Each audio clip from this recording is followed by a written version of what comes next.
viewers, welcome back to our YouTube channel DDK Bio World. Education, entertainment, vlogs and much more. As I said you in the previous video, today we are going to see the cell theory in detail. जैसे कि हम लोग exam point of view कौन सा points cover करना है वो सब हम लोग ऑलरेडी कवर कर चुके हैं, पर अगर आप इंटर फर्स्ट ईयर में हो या आप हायर एजुकेशन में हो तो सेल थ्योरी को इन डिटेल पढ़ना बहुत ज्यादा मैंडेटरी है. Without wasting time, come on let's start the video. And here are the postulates of the cell theory which has been proposed by Schleiden and Schwann and which has been extended by Virchow. सबको पता है Virchow ने अपना point भी इसमें add किया है. That means the credit of the cell theory goes to mainly three scientists, that is Schleiden and Schwann and Virchow for adding an extra point. The first postulate of the cell theory states that all organisms are made up of the cells. That means yes, all the organisms are made up of the cells as we discussed earlier. If an organism is said to be living, then it means that it is made up of cell or a cells. That means unicellular, single cell, and multicellular, more than one cell. The cells contain hereditary materials and are responsible for the transfer of the characters. Now the word what is hereditary material? सबको पता है hereditary material is nothing but DNA और RNA, यानी जो भी genetic material जो हमारा characters को बनाए रख के ऑफस्प्रिंग में ट्रांसफर करता है उसको हम लोग हेरिडिटरी मटेरियल बोलते हैं. जैसे कि हर एक एनिमल को अपना पेरेंट्स से हेरिडिटरी मटेरियल ट्रांसफर होता है, जैसे हम लोगों को भी अपना हेरिडिटरी मटेरियल मिलता है हम लोगों का पेरेंट्स से. Okay, all the cell, that means each and every single cell contains hereditary materials and these are responsible for the transfer of the character. According to this cell theory, it states that all the living cells will contain hereditary materials और यही hereditary material these are responsible for the transfer of the character. यानी एक generation से दूसरा generation पे अगर for example if an RBC is producing more RBCs, that means the RBC already contains some genetic information which is passed on to the next cells which make them behave like RBCs, or an organism give rise to a similar organism that has been explained in the cell theory. Cells arise from the pre-existing cells as discussed before. जो भी cells है वो pre-existing cells से ही बनता है, यानी हमारा body में जो cells present है वही cells से दूसरा cell नया cell बनेगा. That means cells arise from the pre-existing cells and most of them mention this point as de novo, saying that de novo is nothing but cells arise from the pre-existing cells.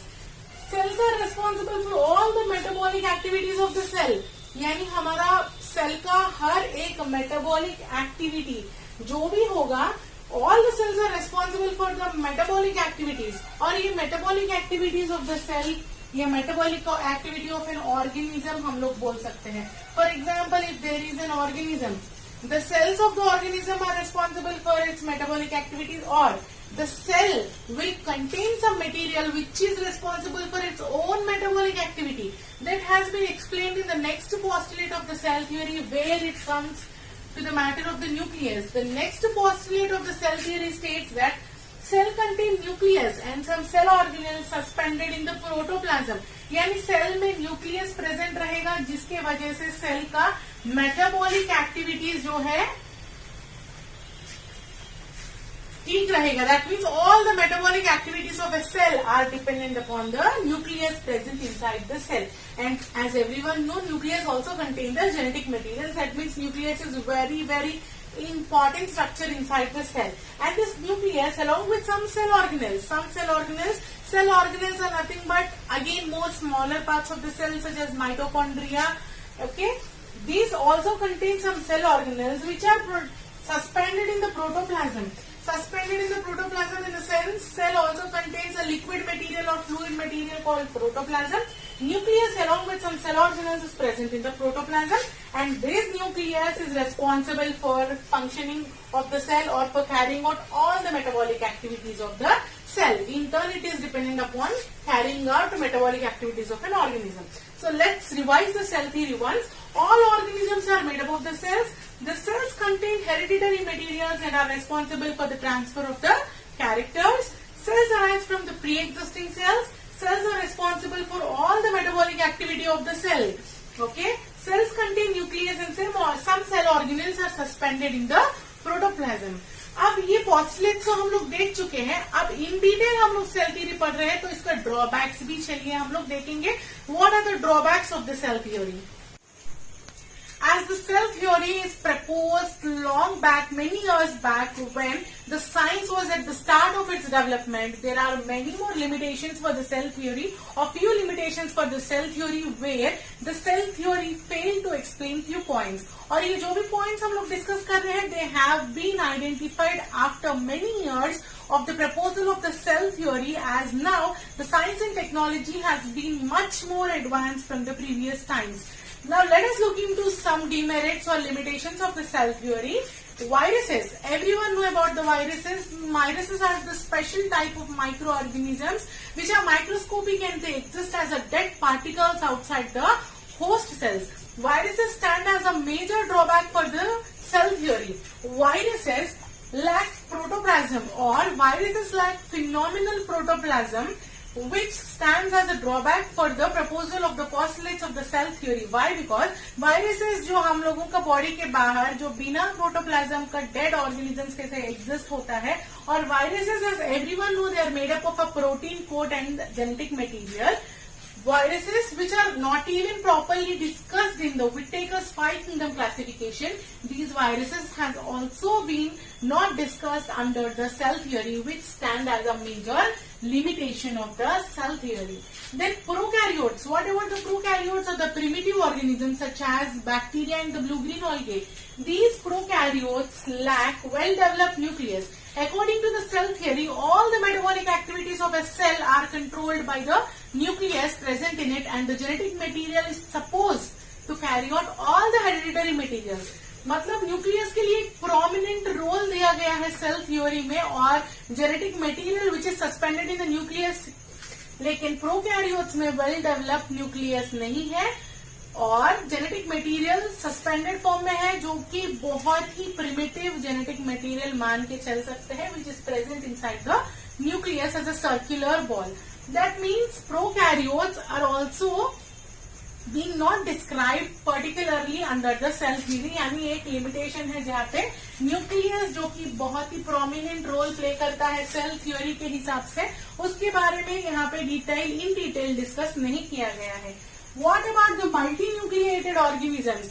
Multinucleated organisms are not at all included under the cell theory.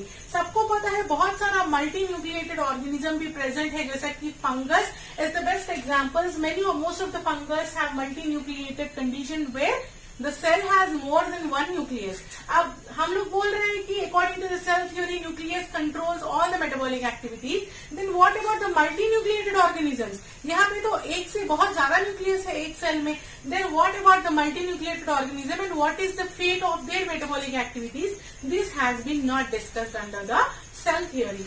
The major drawback of the cell theory is the process of cell division. The process of cell division, सबको पता है कि cell division is of two types, that is mitosis and the other is meiosis. और सबको पता है meiosis is nothing but the division of the reproductive cells where there is a phenomenal feature taking place of crossing over. और ये crossing over की वजह से सबको पता है कि कैरेक्टर्स का एक्सचेंज होगा. According to the cell theory, ये crossing over के बारे में तो ज्यादातर डिस्कस किया ही नहीं गया है.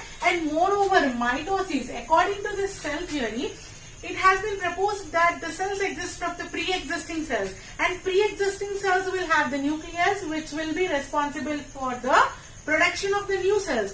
इतना तक बताया गया है, लेकिन इन डिटेल्ड माइटोसिस और मेयोसिस के बारे में, यानी वेजिटेटिव डिवीजन और रिप्रोडक्टिव डिवीजन के बारे में इन डिटेल इसमें डिस्कस किया ही नहीं गया है. That means now we know that mitosis and meiosis are responsible for the cell division, and mitosis will produce the same types of the cells, and meiosis is responsible for the crossing over and for the development of new organism or new cells where the zygote is formed. यानी एक major drawback है, यानी cell division को cell theory में ठीक से discuss नहीं किया गया है.